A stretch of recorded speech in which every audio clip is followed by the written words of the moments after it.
saya Jenia Baros Bianco dengan NIM 3212592. Pada kesempatan kali ini, saya akan mempresentasikan hasil ujian akhir semester saya untuk mata kuliah pengantar manajemen. Jangan lupa disimak.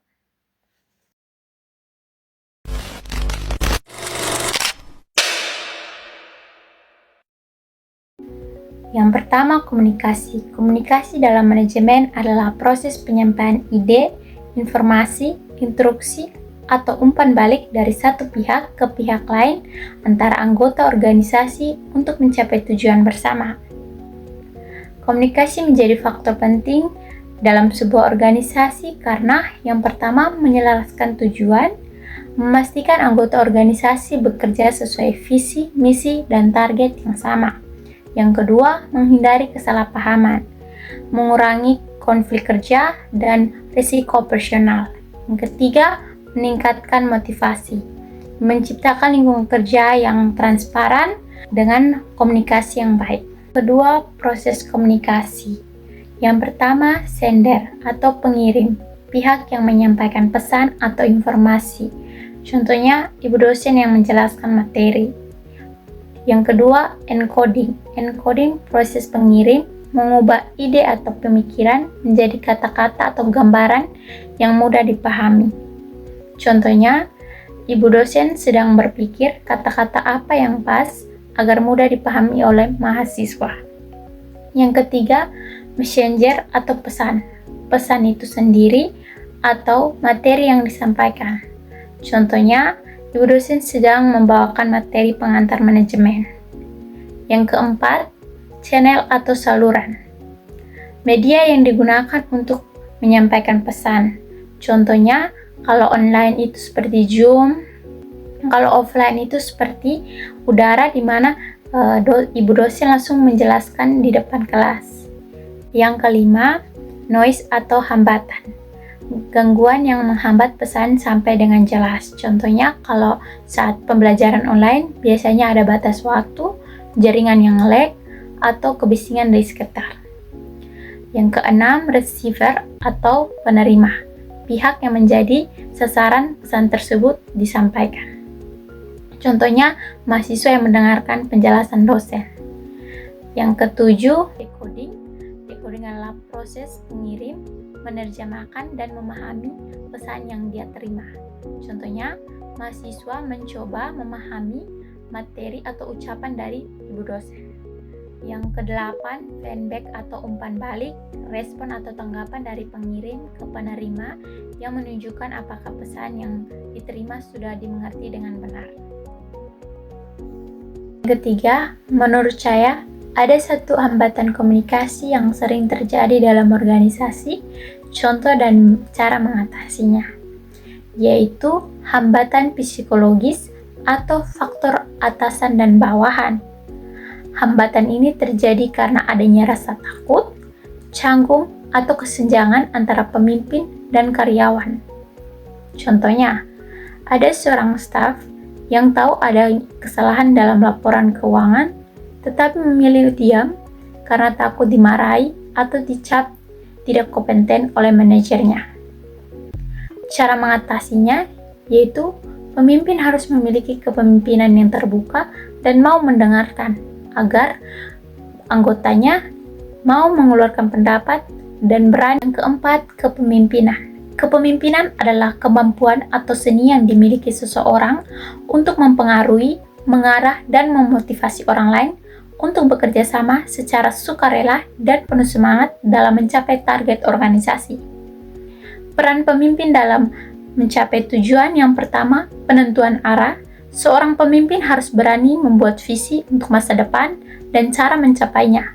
Yang kedua, sebagai motivator, di mana pemimpin harus memberikan dorongan moral, semangat, dan efek positif bagi karyawan ketika memiliki tekanan yang berat. Yang ketiga, sebagai pengambil keputusan. Seorang pemimpin harus berani mengambil keputusan krusial dalam kondisi krisis. Yang kelima, berdasarkan pengalaman saya kerja kelompok di kuliah, saya pernah dipimpin oleh kepemimpinan yang berbeda. Yang pertama, kepemimpinan yang baik. di mana saat itu ketua kelompok sedang membagi tugas masing-masing, dan ketika ada anggota yang kurang memahami dan menanyakan ke ketua, ketua langsung mencari solusi dan tetap menghargai kerja keras tim.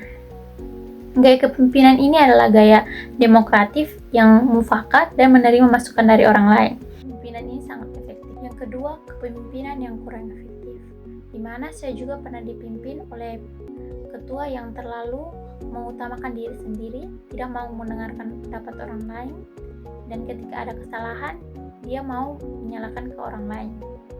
Gaya kepemimpinan ini adalah kepemimpinan otoriter, di mana dia mengutamakan dirinya sendiri tanpa mendengarkan masukan dari orang lain. Kepemimpinan ini kurang efektif jika terjadi dalam kerja kelompok, karena akan terjadi kejanggalan atau ketegangan dalam mengerjakan. Yang keenam, perubahan organisasi. Perubahan organisasi adalah tindakan atau proses transformasi yang dilakukan suatu organisasi dalam aspek struktur, budaya, teknologi, dan sumber daya manusia agar tetap bertahan. Organisasi perlu melakukan perubahan agar tetap relevan dan tidak kalah saing.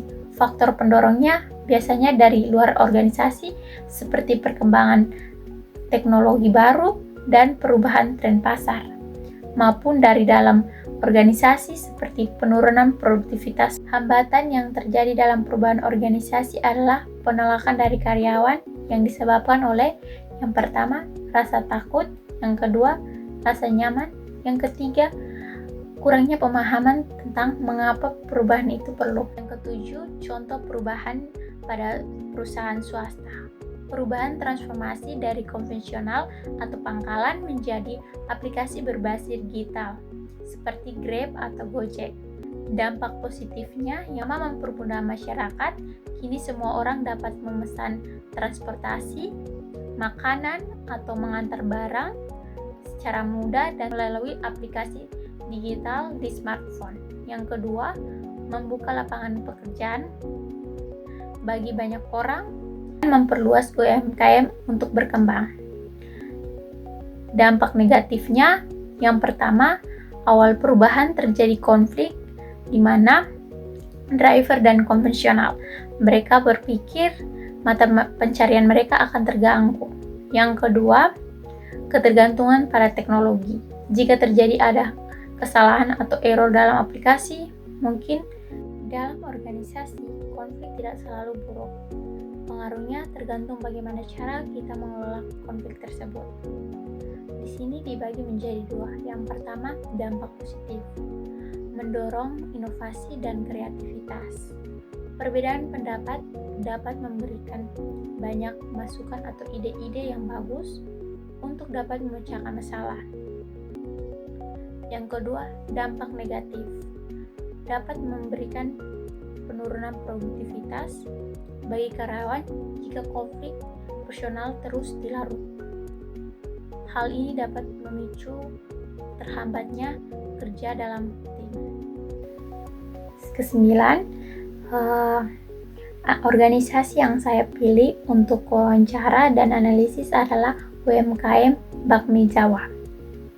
Yang pertama, sistem komunikasi. Sistem komunikasi terbuka dan langsung, di mana pemilik langsung bertanya kepada karyawan secara tatap muka setiap hari.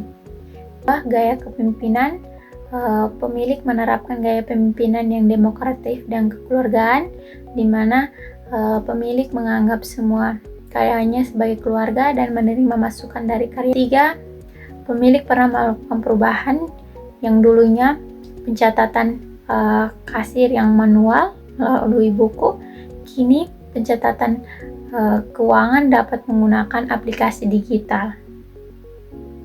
Serta pembayaran bisa melalui non-tunai. Keempat, upaya pengembangan organisasi yaitu pemilik menambah varian menu serta memberikan pelatihan kepada karyawan untuk lebih ramah kepada pelanggan. Saran dari saya untuk meningkatkan kinerja yaitu memberikan tip kepada seluruh karyawan serta memperluas parkiran. Selama 1 semester ini, saya belajar pengantar manajemen, saya sadar bahwa manajemen bukan saja mengenai teori, melainkan seni yang menyatukan banyaknya kepala, serta pentingnya komunikasi dalam organisasi.